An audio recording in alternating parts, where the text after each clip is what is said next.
Almost exactly a year ago, the car industry across the world shut down. Factories came to a standstill, showrooms closed, and automotive leaders focused on one thing: getting the emergency funding they needed to survive. 12 months later, and survival is still at the top of the agenda, but for a different reason. Sales are recovering as the world comes out of the worst stage of the pandemic, but now there are other threats.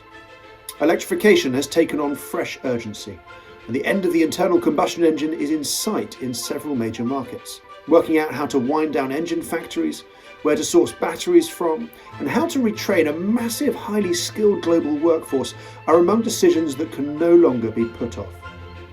At the same time, vehicle ownership has been on the rise during the pandemic as people shunned public transport. But how long does that hold?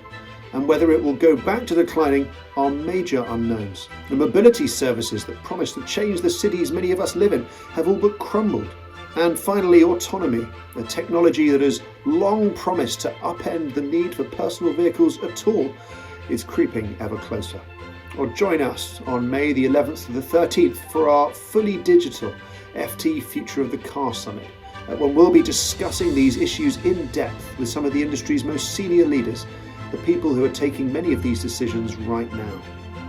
While the changes we're seeing touch on everything from electricity grids to city planners, regulators to lithium miners, anyone who works in or around this industry needs to be part of these conversations.